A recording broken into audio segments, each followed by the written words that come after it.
Welcome to the Take the North podcast. I am David Haugh, Dan Wiederer from the Chicago Tribune at Halas Hall. It's football season, which is where you can find us on your free Odyssey app. We're going to be here all year long, the beginning of the 2023 season at Halas Hall today. The Bears report to camp. It's not like going to Platteville. It's not like going to Bourbonnais, but it is the beginning of football season. Dan, there's excitement in the air. How are you? I'm doing good, David. This will be season 13 in the NFL for me, season 11 covering the Bears, and it's hard to believe that it's here again. You mentioned this not being like those road venues. Pat Finley and I were just talking about this in the media room.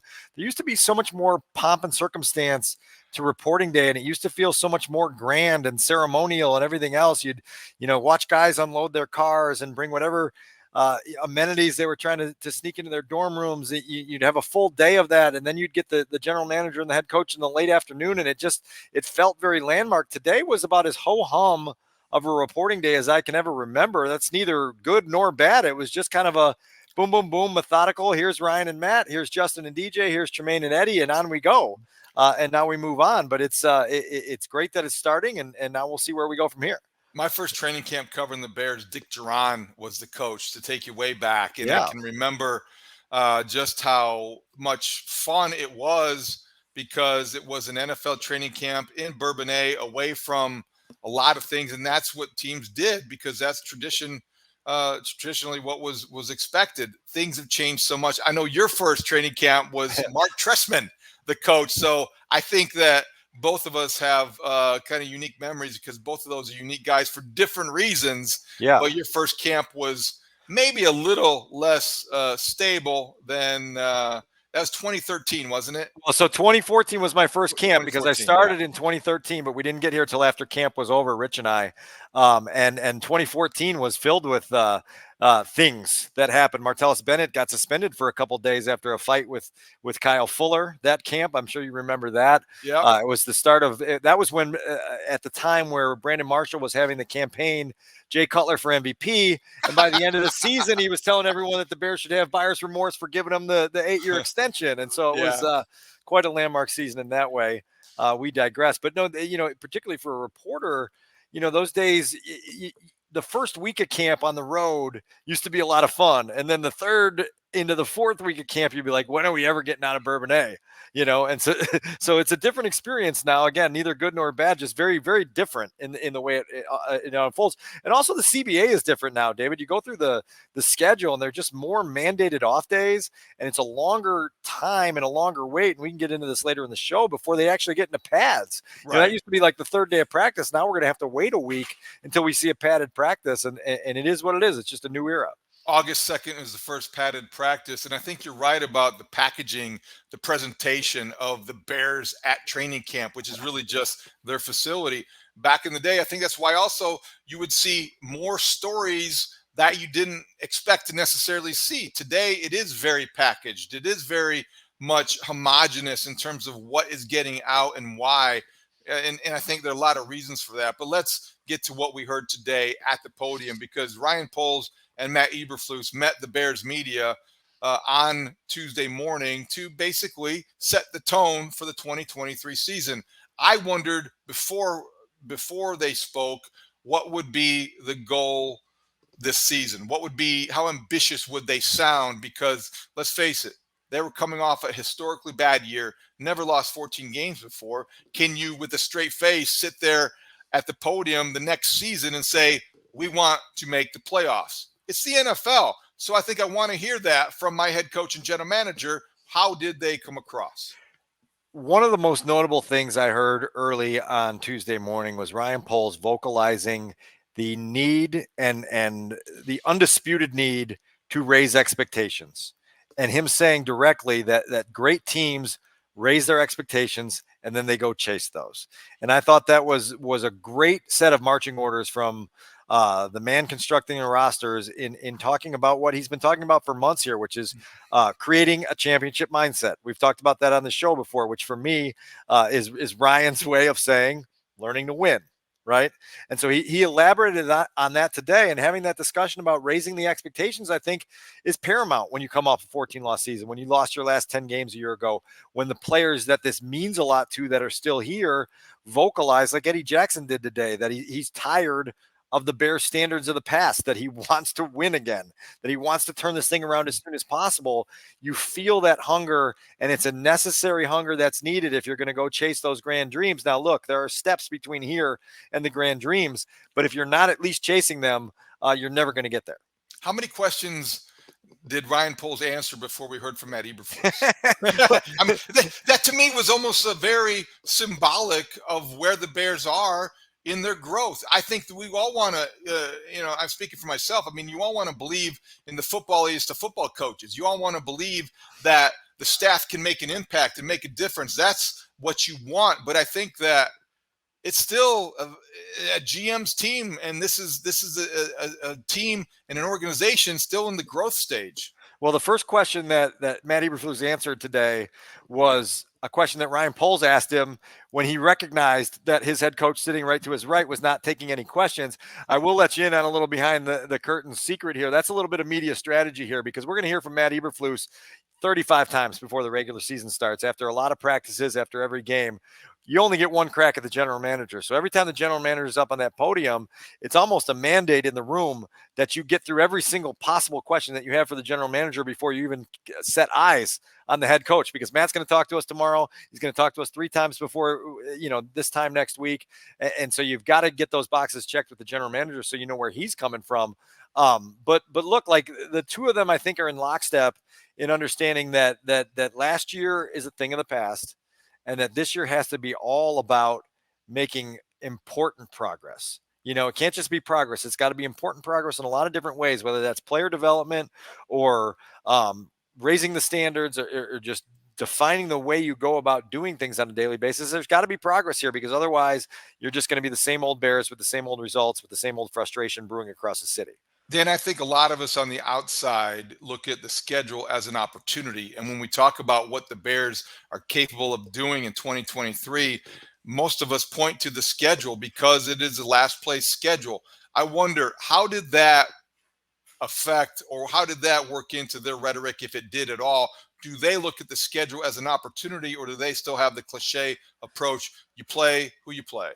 No, I think they play who they play. And when I pressed Ryan on a little bit more of a definition to what he means when he says creating a championship mindset, he started out by saying, look, it starts with each guy understanding what they're good at and what they're not good at individually. And then you take that out to the team. And then the thing that really resonated with me was him saying, you want to walk into the stadium believing you're going to win the game, not hoping you're going to win the game.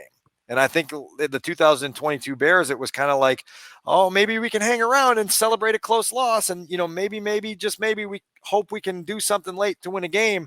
And ultimately, Ryan's been a part of that Chiefs organization. He's been in a Super Bowl parade in Kansas City. He knows what that feeling is when you walk into a building on a Sunday and you just know you're the best team. You're going to take that football field. You believe you can win, and more Sundays than not, you do. And so that's what they're trying to progress to, what they're trying to get to. And I think that's significant here, because every single team the Bears played, David, is going to look at them as an opportunity to win a football game. They're a 14-loss last place team that had the number 1 pick in the draft. They are being looked at as a team that other teams can get healthy against, right? And win against. The Bears have to flip that script as soon as they possibly can. Let's face it, everything that they said hinges on the play of Justin Fields. So let's go there, because he spoke after that, and he came onto the podium or at the dais along with DJ Moore, his number 1 wide receiver. Nice Sox hat, by the way. Nice red Sox hat, very much a local nod. He's very quick to adjust. That's a very good sign for his route running tendencies. We know that he can adjust on the fly. Justin Fields, besides letting his hair grow out a little bit, literally, and I wonder if he's going to let his hair down figuratively, what did he have to say that surprised you, if anything? Because I think based on the offseason rhetoric, Dan, it hasn't been that long since we heard from him. I mean, last week maybe. Confident young man comes into his 3rd season, prepared and believing that he's capable of fulfilling that potential and doing the kinds of things that he needs to do to make this a winning organization again. Well, our guy Brad Biggs pressed him on the vow that he made last week to pass for 4,000 passing yards. And Justin stood by that and said, look, it's never been done in franchise history. I want to do it. I hope DJ helps me get there. And that's obviously a very high bar to reach. But we just talked about raising the expectations, and so Justin's doing that. As a leader, he's got to back that up with the way he works, with the way they progress through training camp. He was much less specific when pressed by a couple of reporters on the areas where he really feels like he wants to get better during this training camp and in 2023. But I think we've documented those really since last January where he needs to get better. Now it's all about let's go stack practices together as this training camp unfolds. Let's assess where he is in progressing through things in the pocket with his reads, with the rhythm and timing of the passing game, like they talk about. And then let's get back together in a week or two and talk again and figure out where you're at and continue to do that through the preseason. Justin understands who he is in this organization and what his significance is to the future of this organization. He's never run from that. It's one of the most alluring qualities he has, is that he embraces those expectations and he takes them on without flinching. Now you got to back him up with production on the field, and that's the next step here. DJ Moore was sitting next to him, and I know just from looking as early as this morning on the Mully and Haugh show, just at his numbers and how he did suffer a little bit of a dip last year. As much as we're excited in Chicago about the fact that Bears have a legit number one wide receiver, his numbers declined in 2022, and he comes to Chicago this season ready to maybe surpass 1,000 yards if this all goes well, maybe to catch 100 passes if he's targeted that often. I wonder, as he sat there today, I had this thought, and I wonder if you could answer it, the question that who's going to help whom more? Is DJ Moore going to help Justin Fields become a better quarterback as much as Justin Fields might help DJ Moore get back to that level where he knows he can play? I mean, I think out of the gates, DJ Moore is going to help Justin Fields more, because what Justin needs right now is someone he can trust and rely on and be, in sync with in important moments. When you get to third down, when you get inside the red zone, when you need a big play, Justin now has a guy he knows he can turn to right away and have that trust factor. And it's built in now. And it's amazing that it was built in this quickly, David, and that they reached the level of cohesion and chemistry that they did, because that's going to be very helpful to a young quarterback trying to make that developmental leap at a critical stage, right, for not only himself but for the team. And so I think out of the gates here in 2023, it will be DJ that helps Justin more, and then ultimately you want it to be the other way around. I don't disagree with that at all, and I think it goes back to maybe the hidden one of the hidden advantages of, or maybe overlooked at times, of making the trade when the Bears made the trade. DJ Moore became part of the organization earlier in the offseason, even though it was maybe just a little bit more, maybe a month or so, and he was able to acclimate himself rather than a trade that takes place on draft night and everything is hurried and hassled and he has to rush to get to Chicago and he doesn't have the time to maybe kind of lean into that whole idea of embracing all the newness and getting to establish a rapport with his new quarterback. And I think that's what comes to mind, because I agree with what you're saying, but I also think that it's interesting that one of the strengths of the Bears offense seems to be something we didn't even see last year, and that was the relationship and rapport between the chemistry, if you will, Justin Fields and DJ Moore. Well, what I was going to say is this may actually serve as a bridge and a fitting transition here, but DJ is clearly very low maintenance. And one of the reasons that the chemistry came together as fast as it did with Justin Fields is because DJ doesn't require a lot. It's like, hey, Justin called me up, said, hey, let's go work out. We're going to go to Miami on these dates. And I did it. And we went and we connected. When they got on the practice field this spring in OTAs and minicamp, they connected. That cohesion was quick. And they're about the same things. They want to work hard. They want to elevate their own games. They want to elevate the games of the guys around them. And ultimately, they want to elevate this offense to a level where it can play winning football on a consistent basis. And so, I laugh because, right, like you got one low maintenance receiver as your number one now, and you got another guy in Chase Claypool that we'll hear from tomorrow who has a lot of questions to answer since the last time we talked to him at Locker Cleanout Day. King of the segue, that's a good one. So Chase Claypool is on the PUP list for about 24 hours, didn't pass the physical. Then he did, apparently. That's the way I understand it, Dan. They spoke about what that consternation that created and why that occurred. So let's start with him before we get to Darnell Mooney, because those are the two guys that give the Bears, pretty good receiving core. But Chase Claypool's status from the PUP list, which was a bit of a surprise and raised a lot of people's eyebrows, to not being on the PUP list. I did not want to overreact. I'm glad that I didn't, because it was 24 hours later and he's basically on track to begin practice like everyone else. I'm still trying to understand the mechanics of this a little bit, because the Bears never were really worried about Claypool's availability. They also went to the level of designating him as physically unable to perform for a reason, which it's my understanding that it gave him an opportunity to get him in here before today to test him out, to put him through some paces. And if you're not on the PUP list as a veteran of Chase Claypool's status, you're not able to come in really before reporting day to do that. And so just in order to kind of sidestep that, they were able to get him in, put him on PUP, and then work him out and see that he was okay enough to get cleared. Here's the issue, David. Chase Claypool missed a couple weeks of organized team activities. He missed the mandatory team minicamp with what was being described as a soft tissue issue. Today, during his podium session, Justin Fields said he bothered his knee a little bit when we were down in Miami, and then he had to kind of shut it down there and then come in here and get right. So there was clearly a knee problem that bothered Chase Claypool when these receivers and quarterback and Fields were working out in Miami. And so now we've got to hear a lot more from Chase tomorrow to be like, can you kind of walk us through the timeline of whatever happened in May and June, whatever happened in July, and how are you going to assure us that you're going to be ready for week 1 when the Green Bay Packers are on the schedule? This will be true up until week 1. Nobody on that roster in that locker room at Halas Hall needs a game more than Chase Claypool, because of what you just said. Now the knee becomes an issue because Justin Fields mentioned it, and who knows what if that was part of the reason he went on PUP and then he had to pass a physical. I don't know either, because we're not privy to those medical details. But I do think he has a lot of explaining to do. I wonder if that might get lost in what I expect to be, I don't want to say bluster, but he is a very confident player. He's your prototypical wide receiver. I just hope that what happens with Chase Claypool doesn't get so distracting that it becomes a bigger part of the story than what he's capable of providing to the offense. Today was a great example, something that I think if I were a Bears coach, I would tell Chase Claypool, recommend, how did DJ Moore comport himself next to Justin Fields? He was just kind of relaxed. He was kind of confident and understated, and he's the number 1 guy. So handle yourself in a way that, yeah, exudes confidence, but doesn't create kind of concern. There's a magnetism to how chill DJ Moore is.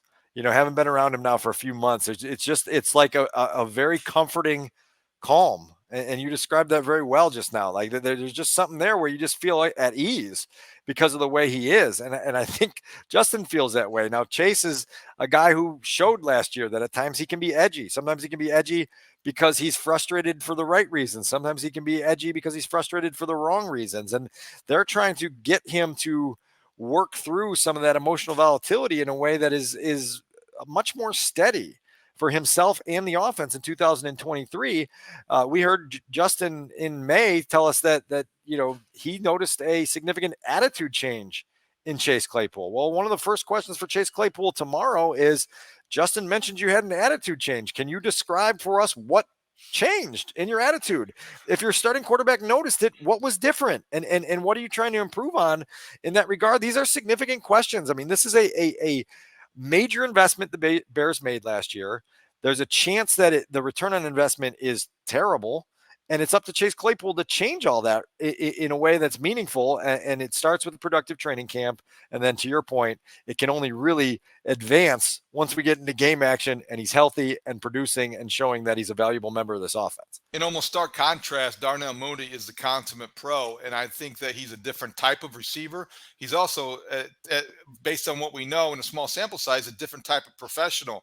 I think him being cleared to begin practice, very interesting. Looking forward to seeing what he has to offer in terms of durability, in terms of dependability, because he was, last we saw him, Justin Fields' probably favorite target. And now there's another guy that maybe has passed him. As obviously DJ Moore is going to be the number 1 guy, but what's reasonable to expect from Darnell Mooney as they ease him back into the mix? Very, very purposeful choice of phrase there, because it is going to be an ease back in approach here. What Ryan Poles said today echoed some of the sentiments that I've been hearing for about a month now, that while Mooney will be on the practice field for the first training camp practice, which is a huge development and a landmark moment for a guy who had tightrope surgery on that left ankle after he broke it last November, he will not be a full participant in practice for a while yet. And they are going to have an individualized plan for him. They haven't specified what that is, but certainly have made it very clear that the priority is his readiness for week 1. And so it is going to be interesting day by day to kind of track the volume that Mooney takes on, what he looks like. Again, it's an eye test thing on how quickly he's able to cut, how much he's going to be facing defenders. And, that may be in question for a few weeks here, whether he does any route running against defenders. It may just all be routes on air and individual drills for a little while. We'll see what that looks like this week and into next week. But certainly it's a positive development, but it hasn't cleared that last hurdle, because you need to see probably a week's worth of full practices from Darnell Mooney before you feel really good about where he's going to be for 2023. I think that's really smart. I think you have to realize with Darnell Mooney, you have to look at the calendar again and remember it's late July, and in a month it'll be late August, and you only need him in early September. So be patient, be gradual, be intentional with your caution. And I think that's the best way to go with Darnell Mooney, somebody who could mean a great deal to your offense and your passing game because of his established rapport with Justin Fields. Imagine that, complementing the rapport and chemistry with DJ Moore, and then somewhere in the middle, maybe Chase Claypool can contribute if he can keep his attitude on track and stay healthy himself. Dan, I wonder, though, before we get back to something Justin Fields said, I want you to comment on, what about the Bears going outside the organization for wide receiver depth? Isaiah Ford is somebody, I believe, who has some experience in the league, maybe a specialized skill set, but how does he fit in on the depth chart if he fits at all? Yeah, not sure. I think it's pretty minor signing. I think this is the start of, I think John Fox coined the term roster mechanics. It's all roster mechanics, and it's just, there's a churn here, David. You've lived it. You've experienced it from late July until that roster cut down day, just before Labor Day now.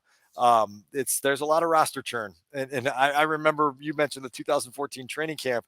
It felt like every day Phil Emery was roster churning that thing like it was going out of style. There'd be 3 new guys in, 2 new guys. It was like to the point where I remember there was an offensive lineman. You'd have to look up the name. I feel like it was like Dennis Rowland, but it was like the churn was so frequent that Mark Trestman didn't know everybody's name every day. And you ask him a question. I think the guy's name was Dennis Rowland. I have to look at it, and Trestman said, "Oh, you mean the Giant?" And that's how he knew him. He knew him as the Giant. He didn't know his first name. But anyway, I feel like Isaiah Ford is just a body here. We know about Mooney, Claypool, Moore, Jones, St. Brown, Pettis. It's already a pretty crowded room there. I don't know that any signings here in that position group are going to be anything more than camp depth. Let's go back to the quarterback room. Justin Fields addressed the question about whether or not he might appear on the Netflix series Quarterback, which I think is fascinating. Oh, it's great. Season 1 is great. I'm halfway through it. I haven't seen, no spoiler alert. Don't tell me if Patrick Mahomes wins the Super Bowl or not. I'm not sure. Justin Fields was offered the chance to be featured in next season's edition of Quarterback, which now is going to focus on Josh Allen, Daniel Jones, and, of course, Aaron Rodgers. Guy, friend of the podcast, Aaron Rodgers. Maybe we'll get a spot in there. Okay. Maybe Aaron, I can't wait for that promo. We're going to do a trailer, a Take the North trailer for next season's series, Quarterback 2 on Netflix. Now you're brainstorming in real time, which is great. That's great. But look, like, full disclosure, I'm through 7 of the 8 episodes. Patrick Mahomes will be playing in the AFC Championship game against the Bengals. I think we're going to watch that tonight. So I won't spoil that for you when you get there. Okay. But really, 2 things. Number 1, fascinating series and truly, truly illuminating, I think, of the lifestyle that these guys live and have to live. Now, as it relates to Justin Fields, he was asked directly, is that something you would ever do? Remember, when Justin was in high school, he was part of a docuseries called QB1 and said that was a cool experience. As it relates to being pursued for season 2 of Quarterback on Netflix, he said he was approached, declined, or did not reciprocate the interest, and just said he didn't really want to add cameras to the building at Halas Hall that would impact the vibe here. He was subsequently asked whether he talked that over with his head coach and his general manager. He said, I already knew it was going to affect the vibe, and I didn't really need to talk it over with them. But so he was approached and opted not to do it. He would have been a fascinating subject. The three that you just mentioned are all fascinating subjects. I mean, it's a great series, and I'm looking forward to seeing season 2. As it relates to Justin, I think that's the smart choice for where he is in his career development, for where this organization is right now. There's no real reason to introduce that vibe. It would be very self-serving more than anything. And I think right now you need to be in a team-serving mindset. I think it's a great decision. And I do think it's pretty telling that this young quarterback entering season 3, aware of what he means to this franchise in a city starved for success, desperate to see him, become a superstar, is not trying to bring the attention before he has earned it. And I don't think that is a bad thing at all.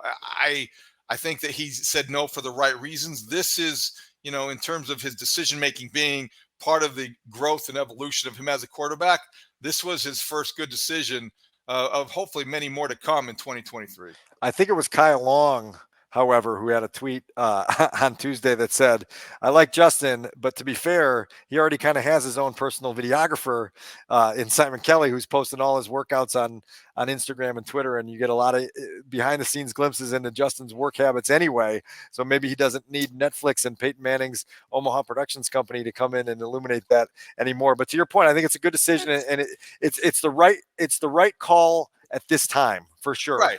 For this quarterback in this organization. And that's kind of funny what Kyle Long tweeted out. But I think that it's in the offseason, you kind of understand, especially guys who lived up or grew up and lived life out loud, essentially, since they were in high school. They've been the center of everybody's, attention and the object of all of this, adulation. I get the whole, I wouldn't recommend it. Probably wouldn't do it, but he has his own personal videographer. But in season, Dan, you know how it can be. If these guys are following around everywhere, what happens the first time he throws 3 picks against the Lions and comes in the Monday morning? It's just, this is wise, and this has a little bit of a forethought. So I think it's a good call. Yeah, you don't need to introduce things that will exhaust or distract or just change the flow of your work week or the flow of your preparation routine or your habits. Off they go, and hopefully you will finish the series by the next time we talk. Yep. And then we can talk about the Super Bowl. A lot of binge watching. I actually have to go to bed early, man. I got to get up early. All right, so let's get a couple other tidbits before we get out of here. So I think number one, the edge rusher on the defensive front is still a concern. It didn't sound like Ryan Poles said no, but he didn't. He basically, what I heard was, he said, yeah, we need an edge rusher, but we want an edge rusher on our terms. That is correct. That's the correct interpretation. The name that has been brought up the most is Yannick Ngakoue. He's been in the league for 7 years now, I think 9.5 sacks last year. Still out there. Seems to make perfect sense for what the Bears need. But Ryan was sort of the mindset of, we're not just going to do it just to do it. We want to have something that is, one, makes business sense, right? We want to have a transaction that fits what we're trying to do here. And then also we want to try to have some continuity if possible, in a way where if we're going to sign someone, hopefully it can be someone that can be part of this for a little while. Who knows where that all ends up? He expressed his confidence and optimism in what DeMarcus Walker, Dominique Robinson, and Travis Gibson can be. And then also said, there are no guarantees that you won't have something else happen. And there are no guarantees that something else will happen, and that patience is imperative. And it seems like just an ongoing fluid process of trying to find a sweet spot for where something could work. We'll keep monitoring that, because obviously I think we all sort of expected something to have happened by now, and it hasn't. Got to ask this, even though I know the answer. Chris Jones wants $30 million a year from the Chiefs. He's a holdout. Ryan Poles might be familiar with Chris Jones from his days in Kansas City. The Bears, oh, by the way, need a defensive tackle. How unrealistic is it to think that they might get involved and make a phone call to say, hey, what would it take to get Chris Jones to Chicago? I'm willing to give up this if he comes here for that. The phone call is the easy part.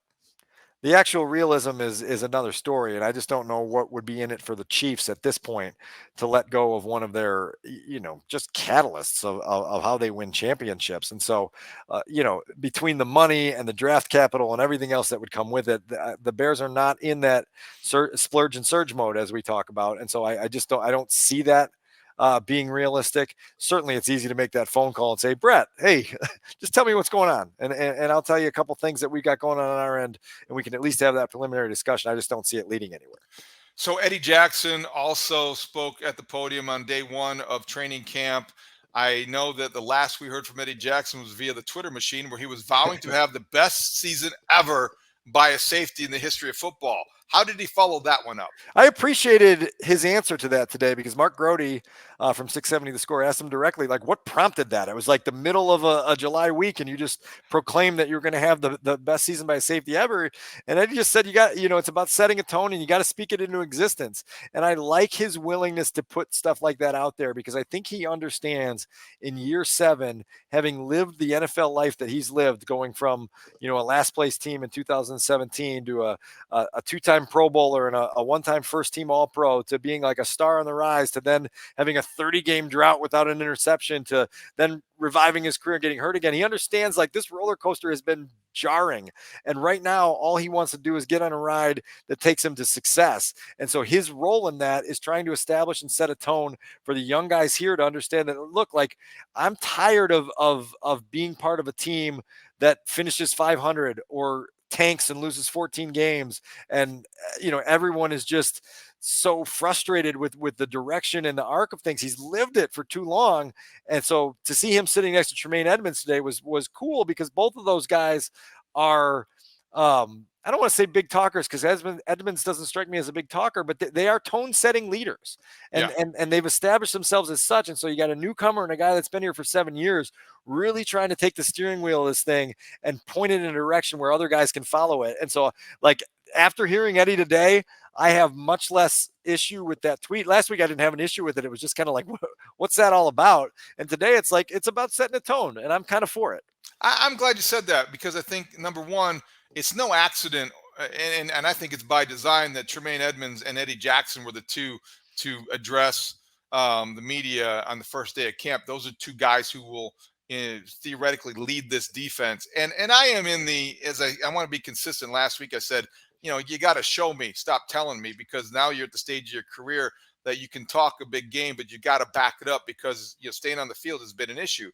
But I don't mind the confidence, and I think that you have to play that kind of swagger to be an effective defensive back in the National Football League or any level. So yeah, the more time that passes between now, that tweet and now, you kind of don't mind the bravado that he has to have. And he's an easy guy to root for as well, because he does have the kind of charisma that you want on your football team. Okay, on the other side, the rookie Darnell Wright apparently came in. What did he do? Did he go away to an island and live off the land and run mountains? And he sounds like he is in the best shape of his life, the way everyone is in the best shape of their life. Well, so I heard this from multiple people before I heard it from Ryan Poles today. And Ryan said he absolutely blew the conditioning test out of the water, that he cut his weight, he cut his body fat. Again, we're going to put it to the eye test here over the next week or so. But this is a very important piece in the Bears machine for the next 5 years at minimum, hopefully 10 years. And so you want to see a rookie come in and seize his opportunity as soon as humanly possible. And Ryan, I asked him directly kind of like how he's going to measure progress through Darnell's first preseason and first camp. And it's all about technical things and working through things that you did in college that may not work on this level, and polishing up some of the fundamentals. But some of it also is just about the mindset of being a pro and understanding when you have a really rough practice, how to bounce back the next day and put it behind you quickly, and how to understand how to kind of both push yourself and pace yourself through, a 6.5 week stretch that is truly grueling, but also is designed to get you ready for the regular season, because you can't get to week 1 exhausted mentally or physically. And so this is going to be a really cool period, I think, to kind of monitor Darnell Wright's development. They obviously feel really good about how he showed up at the starting gate, blew the conditioning test out of the water, and now we'll get a look at it. And again, August 2nd, you said it earlier, that's the day the pads go on. That's when life gets real for offensive linemen in the NFL. I don't want to get too excited, but that early report about a rookie first round draft pick offensive lineman is so much better for those who can remember and of a certain age. Chris Williams early on, ouch, first practice gone. How about Tevin Jenkins? Yeah. Did he even get on the field before he was scheduled for back surgery? Gabe Karimi, goodness sakes. There's a lot of guys who there have been a lot of hope invested in as rookies that haven't panned out. Darnell Wright showing up in great shape and killing the conditioning test. That's the way you make a first impression before you put on the pads. Well, and Ryan said he cares. That he said that multiple times throughout the last few months that they really feel that dedication from Darnell Wright, which is obviously a prerequisite to success in this league. Hopefully it carries over. It will be fun to watch. Again, August 2nd, he'll get in pads, and when the pads go on, that means one-on-ones are right there with him, and he'll get a chance to really go at it, and we'll get a chance to see what he's able to do. Anything that we forgot, anything that we overlooked? Did we give any attention to Mark Potash getting up at 3:37 in the morning? Like, I'm impressed by that. Come on. I was up for 15 minutes by the time he tweeted. So Rich Campbell responded to that tweet and said, "Slept in," which I thought was a good response to that. But that wasn't even the best Mark Potash tweet of the day. So Mark Potash later, I think it was right before interviews started here, posted the obligatory snapshot of the front entrance to Halas Hall, and then he wrote 168 days until locker cleanout day. So about 15 minutes later, he's getting all the blowback on Twitter, as you would imagine he would, for posting something like that. And he said, "Oh, man, I should have gone for pandering instead of trolling here." And I said, "Come on, Mark, that's like saying that Khalil Mack should have dropped into coverage more. You play to your strengths, and you rely on your strengths, and don't change who you are, because we need you to be you this season. If us in the media room are going to survive, it's going to take Mark Potash being Mark Potash." So thanks for bringing him up, because that was the only thing that was on my checklist still. Training camp is all about knowing your role and then getting into shape. Knowing your role and do it to a high level. And he's in midseason form. That's terrific. Okay, so we will be here a couple times a week in the off season, beginning obviously with this first pod of the 2023 season. And you can find us on your free Odyssey app or wherever you get your podcasts. You can watch us on the 670 The Scores YouTube page. You can stay with us all season long. We're into season 2 of the Take the North podcast. You can review us, you can rate us, you can do whatever you want. You can scream at us if you wish. And we will be here for all of it. So for Adam Studzinski, our producer, for Dan Wiederer from the Chicago Tribune out at Halas Hall, I'm David Haugh for the Mully and Haugh Show. Thank you for listening to the Take the North podcast. We'll talk to you later this week. Great talk. See you out there.